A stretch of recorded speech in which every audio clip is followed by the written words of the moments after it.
The following BLTV program is brought to you by O'Flaherty Law. Please enjoy. Welcome to Learn About Law. My name is Kevin O'Flaherty from O'Flaherty Law. I hope you find this video and podcast helpful. If you need some help, please feel free to call us at 630-324-6666. We offer free consultations in many areas of law, and we have several geographic locations for your convenience. We serve all of Illinois, and we're also happy to meet with you and provide most legal services virtually without requiring you to leave your home. Enjoy the video. Hi everyone, this is Matt with Learn About Law, and in this video I'm going to discuss capital gains tax, taking you through the process. We will answer the following questions. What is a capital gains tax? What is short-term versus long-term for capital gains tax? When should I realize capital gains? Do I have to pay capital gains tax when I sell my home? And what is the federal capital gains tax rate in 2020 and 2021? So what is a capital gains tax? You can think of a capital gains tax as a specific tax on the net profit made upon sale of a capital asset, including the obvious, such as stocks and bonds. Pretty much everything you own for personal or investment purposes qualifies as a capital asset.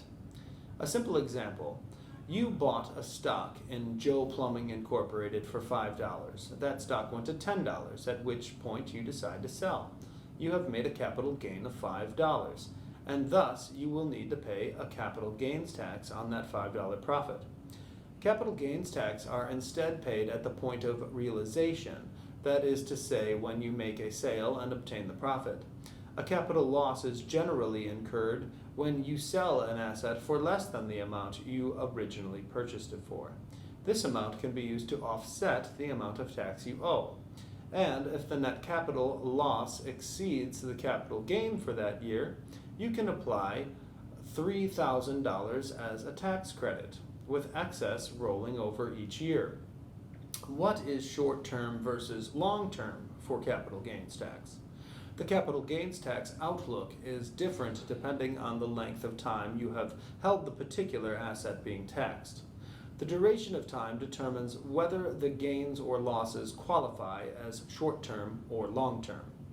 For most capital assets, anything after a year, meaning a year from the date you bought the asset to the date you sold and realized the gain or loss, is considered long-term. Notable exceptions to this rule exist and include property acquired via gift, property inherited from a decedent, commodity futures. Capital assets held for a year or less qualify as short-term gains or losses. Capital gains taxes only apply to long-term capital gains. This means any capital asset held for a year or less is taxed as normal income, with the graduated federal income tax applying. Generally, capital gains tax is much lower than what you would otherwise be paying depending on your tax bracket. So it can be a good call to hold onto your assets for over a year. Do I have to pay capital gains tax when I sell my home?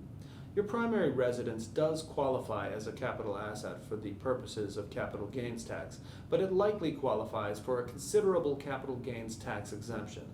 The exemption is up to $250,000 for individuals and $500,000 for married couples who file jointly. This exemption applies to the net capital gain from your home sale, meaning that if you made less than $250,000 profit, you will not owe capital gains tax on the sale. What is the federal capital gains tax rate in 2020 and 2021? Much like the rest of your taxes, your federal capital gains tax depends on your income for the year. Note that certain types of investments qualify for unique capital gains tax rates. Collectibles, such as stamps, art, or jewelry, are taxed at a higher rate of 28%. This is regardless of whether you qualify for one of the lower tax brackets discussed above. Real estate is subject to unique circumstances as well, with taxpayers able to factor in the natural depreciation of their property against the amount they will need to pay in capital gains tax. To learn more about capital gains tax, check out our article linked below, and be sure to leave any questions you have in the comments and subscribe for more legal content daily. Hello again, this is Kevin O'Flaherty from O'Flaherty Law. I hope you enjoyed the video and podcast. If you did, we'd love it if you'd subscribe to our channel. If you need legal help in this or any other area of law, please do not hesitate to reach out and schedule a consultation. Most consultations are free and all can be conducted remotely if you'd like. Please email us, book online, or call us at 630-324-6666. We have many locations for your convenience and we serve all of Illinois. So thanks again for watching.